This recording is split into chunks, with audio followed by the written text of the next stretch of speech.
Brought to you by NBC bearing, भारताची पहिली bearing उत्पादक।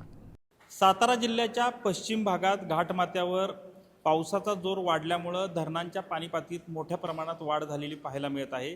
यामुळे धोम धरणातून जवळपास 8700 क्युसेक इतका पाण्याचा विसर्ग केल्यामुळे कृष्णा नदीच्या पाणीपातळीत देखील वाढ झालेली पाहायला मिळत आहे। सध्या मी वाईच्या महागणपती मंदिरात आहे आणि आज जर पाहिलं तर जवळपास गणपतीच्या पायाला जवळपास हे पाणी लागलेलं आहे आणि पूर्णपणे या मंदिरात पाणी जे आहे ते शिरलेलं एकूणच आता सध्या पाहायला मिळत आहे।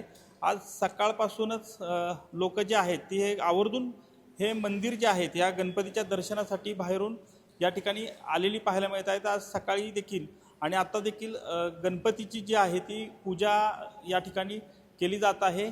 कृष्णा नदीच्या पाणीपातळीत मोठ्या प्रमाणात जी वाढ आहे ती सध्या होत आहे आणि यामुळं वेळोवेळी जसजसा पाऊस वाढेल त्या पद्धतीनं धरणामधून पाणीचा विसर्ग केला जात आहे।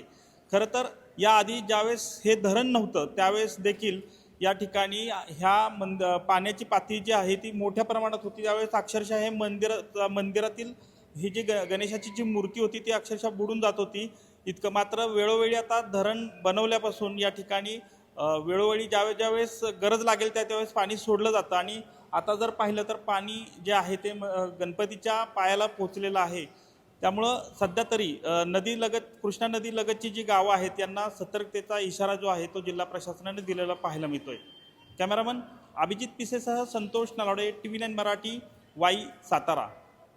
Brought to you by NBC bearing, भारताची पहिली बेअरिंग उत्पादक।